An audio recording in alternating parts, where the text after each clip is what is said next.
جی مولا، فرمائے کہ جبرائیل آؤ، میں اپنے فلاں بندے سے محبت کرتا ہوں، تم بھی اس سے محبت کرو۔ صحیح مسلم کی روایت میں عرض کر رہا، حضرت ابو ہریرہ حدیث کے راوی ہیں، اللہ فرماتا ہے اے جبرائیل میں فلاں بندے سے محبت کرتا ہوں، تم بھی اس سے محبت کرو۔ جبرائیل کہتے ہیں میں بھی اس سے محبت کرنے لگ جاتا ہوں۔ اللہ فرماتا ہے جبرائیل اب آسمان دنیا پہ اعلان کر دو، سارے فرشتے اس سے محبت کریں، سارے فرشتے اس سے محبت کریں۔ اب تمام ملائکہ اس بندے سے محبت کرنے لگ جاتے ہیں، اور اللہ تعالیٰ تمام مخلوق کے دلوں میں اس بندے کی محبت ڈال دیتا ہے۔ یہ ہے محبوب رب کے، فرمائے جو رب کے محبوب بنتے ہیں، فرمائے ان کی محبت میرا رب خود ڈال دیتا ہے۔ اور فرماتے ہیں کہ اللہ تعالیٰ، یہ تو محبت کا ایک رخ تھا، اگر اللہ تعالیٰ کسی بندے کو ناپسند فرماتا ہے تو پھر کیا ہوتا ہے؟ اللہ پھر بھی جبرائیل کو بلاتے ہیں، جبرائیل میں فلاں بندے سے بغض کرتا ہوں، میں اسے پسند نہیں کرتا، اے جبرائیل سارے فرشتوں میں اعلان کر دو رب اس بندے کو ناپسند کرتا ہے۔ اب فرمائے کائنات کے دلوں میں ان کی نفرت ڈال دی جاتی ہے، نفرت ڈال دی جاتی ہے۔ تو یہ اولیاء اللہ کی محبت ہے، فرمائے جو خود بخود دلوں میں پیدا ہوتی ہے، اور یہ محبت تب پیدا ہوتی ہے کہ فرمائے جب ولی کے دل میں اللہ اور اس کے رسول کی محبت کے علاوہ اور کچھ نہیں ہوتا۔ اور یہاں پہ میں ایک بات عرض کرتا چلوں، آپ نے نام تو سنا ہوگا حضرت شیخ فرمائے کہ حسین بن منصور حلاج، فرماتے ہیں کہ رحمت اللہ تعالی علیہ کا، اور ان کا تذکرہ کرتے ہوئے علماء کرام نے یہاں پہ بیان فرمایا، حضرت شیخ منصور حلاج انہوں نے لوگوں میں جو یہ بات مشہور ہے کہ حضرت شیخ منصور بن حلاج فرماتے ہیں کہ انہوں نے انا الحق کا نعرہ لگایا تھا، اور پھر اسی وجہ سے ان کو پھانسی پہ لٹکا دیا گیا۔ لیکن میں عرض کرتا ضرور کہ عوام میں یہ مشہور ہے حضرت سیدنا حسین بن منصور حلاج۔ منصور کا نام کو یاد رکھا لوگوں نے، اصل ان کا نام حسین ہے، منصور ان کے والد کا نام تھا۔ آپ فرمائے انا الحق یعنی میں حق ہوں، فرمائے یہ کہا تھا، اس کا رد کرتے ہوئے اعلیٰ حضرت نے آپ نے فتاوی رضویہ شریف میں فرمائے کہ اس بات کو نقل فرمایا، اور فرماتے ہیں کہ حضرت سیدی حسین بن منصور حلاج فرمائے کہ آپ جن کو عوام منصور کہتے ہیں، منصور تو ان کے والد کا نام تھا، آپ کا نام حسین تھا، آپ اکابر اہل حال میں سے تھے، ان کی ایک بہن تھی جو فرمائے بہت بڑی ولیہ تھی، رب کی عبادت کرنے والی، اور فرماتی ہیں جب رات کا وقت ہوتا سب سو جاتے تو ان کی یہ بہن فرمائے کہ رات کو اٹھ کر جنگل میں جاتی، وہاں جا کے رب کی عبادت کرتی۔ اور فرماتے ہیں ایک دن حضرت حسین بن منصور حلاج رحمت اللہ تعالی علیہ آپ کی آنکھ کھلی تو دیکھا، فرمائے کہ چارپائی کے اوپر آپ کی بہن نہیں ہے، فرمائے ادھر ادھر ڈھونڈا اور پھر جنگل کی طرف گئے، فرماتے ہیں تو فرمائے آپ کو کہیں نہ ملی۔ اگلے دن فرمائے کہ آپ رات کو جب سوئے تو آنکھیں بند کر لی، جاگتے رہے، جیسے ہی دیکھا آپ کی بہن اٹھی تو فرماتے ہیں کہ آپ بھی اس کے پیچھے چل پڑے، اور فرماتے ہیں جب جنگل میں گئے تو کیا دیکھتا ہوں، فرمائے کہ میری بہن جہاں پہ جا کے رکی، آسمان سے ایک سونے کی زنجیر میں ایک لٹکا ہوا ایک پیالہ تھا جس کے اندر فرمائے شربت تھا، اور فرماتے ہیں کہ ان کے منہ کے قریب آیا اور میری بہن پینے لگی، فرماتے ہیں مجھ سے رہا نہ گیا، میں نے پیچھے آواز دی، کہا میرے لیے بھی کچھ بچانا، فرماتے انہوں نے ایک گھونٹ میرے لیے بچایا، ایک گھونٹ پانی کا بچایا میرے لیے، اور فرماتے ہیں کہ میں وہاں جا کے میں نے وہ گھونٹ پانی کا پیا، اور جب پانی پی لیا تو اس وقت فرمائے کہ ایک آواز آئی، مجھے آواز آئی، فرمائے ہر جڑی بوٹی، ہر درخت سے، جنگل کے ہر جگہ سے یہ آواز آ رہی تھی، فرمائے کون اس بات کا زیادہ مستحق ہے کہ ہماری راہ میں قتل کیا جائے، ہماری راہ میں جان دے؟ تو فرماتے ہیں کہ حضرت شیخ حسین بن منصور حلاج رحمت اللہ تعالی آپ فرماتے ہیں کہ میں نے جو پھر آواز لگائی، انی لا احق انا لا احق، فرمائے کہ اصل لفظ تو یہ تھا انا لا احق، میں ہی اس بات کا سب سے زیادہ حقدار ہوں کہ اس کے نام پر مجھے ہی قتل کیا جائے، مجھے ہی مارا جائے۔ فرمائے کہ آپ یہ آواز لگاتے رہے، لوگوں نے سمجھا کہ علی الحق کہہ رہا ہے، علی الحق کہہ رہا ہے۔ آپ آنا لا حقوں کی فرماتے ہیں کہ صدا لگا رہے تھے، میں ہی اس بات کا زیادہ سزاوار ہوں، حقدار ہوں کہ مجھے یہ سزا دی جائے۔ تو فرماتے ہیں اسی بات سے فرمائے کہ ان کو سولی پہ لٹکایا گیا اور خوشی سے چڑھ گئے۔ کبھی عاشق نے ایسا منظر نہیں دیکھا۔ فرماتے ہیں کہ سامنے تو ظاہر سولی نظر آتی ہے، لیکن حقیقتاً وہاں پہ جو دیدار ہوتے ہیں یقیناً وہی دیکھنے والے ہی جانتے ہیں۔ تو یہاں پہ فرمائے کہ یہ بات سمجھائی کہ جو اس مقام قرب میں پہنچ جاتے ہیں، فرمائے اللہ تعالیٰ ان کو کتنے مقام، کتنے رتبے، کتنی رفعت عطا فرماتے ہیں۔ قرآن نے اسی چیز کو بیان فرمایا، والذین یبیتون لربہم سجدا وقیاما۔ فرمائے کہ وہ ساری راہ رب کے ذکر میں، رب کی عبادت میں سجود اور رکوع کرتے ہوئے گزارتے ہیں۔ فرمائے ان کا ایک ایک لمحہ رب کی یاد سے غافل نہیں ہوتا۔ اور سامعین محترم، میں یہاں پہ ایک بات عرض کروں، حضرت سیدنا یحییٰ بن جلاد رحمۃ اللہ تعالی آپ فرماتے ہیں کہ میں نے اپنے والد محترم کو یہ فرماتے سنا کہ میں حضرت سیدنا معروف کرخی رحمۃ اللہ تعالی کے پاس حاضر تھا۔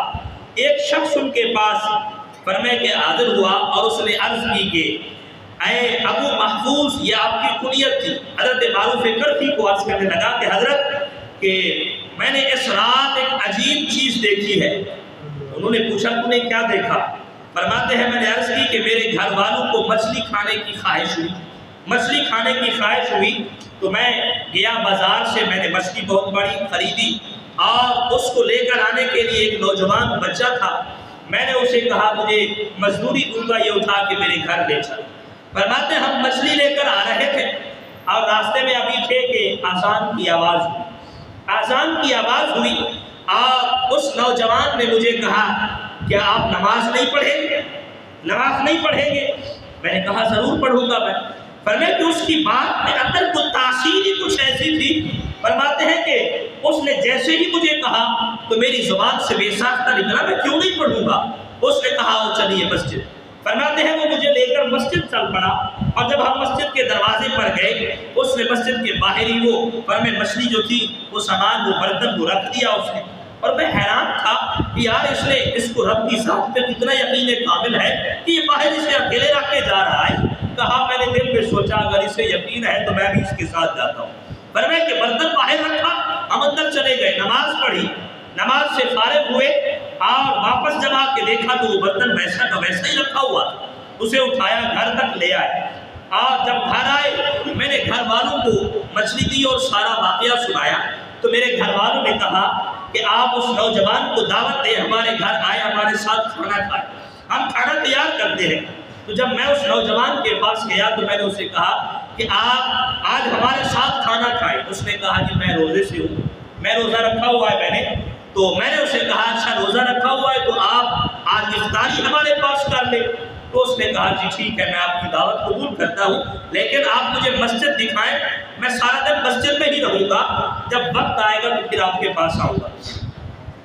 تو بزرگ کہتے ہیں کہ میں جب فرمائے کہ وہ مسجد ان کو پہنچایا، وہ سارا دن مسجد میں رہے اور فرماتے افطاری کا وقت ہوا تو میں اس کے پاس گیا، اے نوجوان آ جاؤ اب افطاری کا وقت ہے۔ انہوں نے کہا کہ میں نے روزہ افطار کر لیا ہے، اب عشاء کی نماز پڑھ کے پھر چلوں گا، عشاء کی نماز پڑھ کے پھر چلوں گا۔ اب نماز پڑھ کے فرماتے ہیں پھر گیا نوجوان۔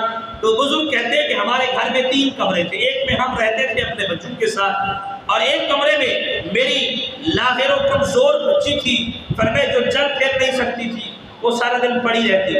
ہم نے ایک کمرے میں اس کو رکھا ہوا اور تیسرا کمرہ تھا جو ہم نے مہمان کو دیا اور فرماتے ہیں کہ اس کو کھانا پیش کیا اور اس کمرے میں رہنے کے لیے جگہ دی۔ تو بزرگ کہنے لگے جب رات ہوئی نا تو میں اپنی بیوی کے پاس بیٹھا ہوا تھا، باتیں کر رہے تھے ہم، تو میں نے دیکھا کہ ہمارے دروازے پہ دستک ہوئی۔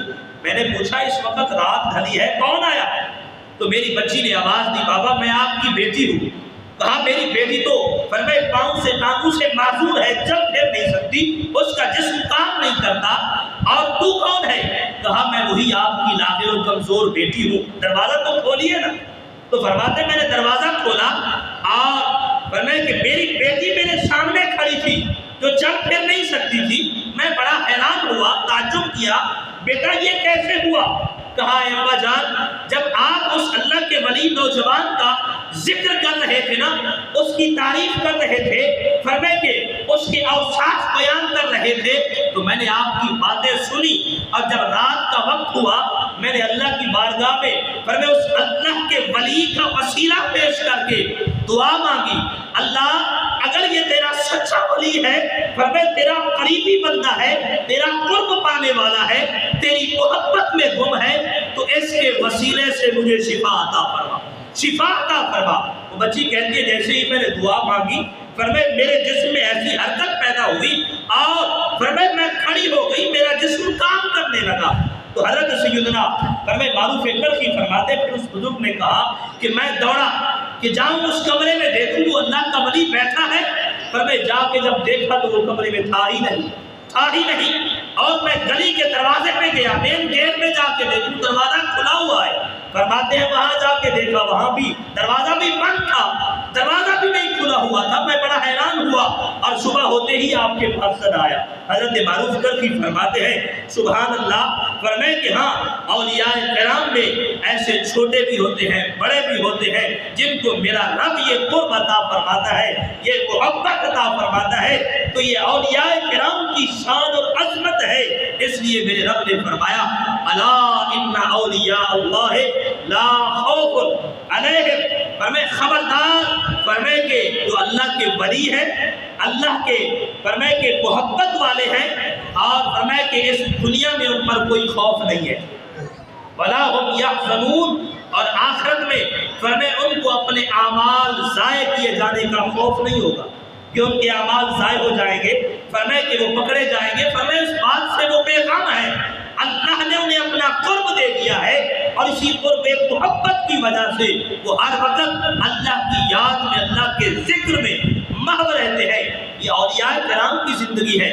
فرمائے کتنا فرمائے محبت بھرا انداز ہے اولیاء کاملین کا۔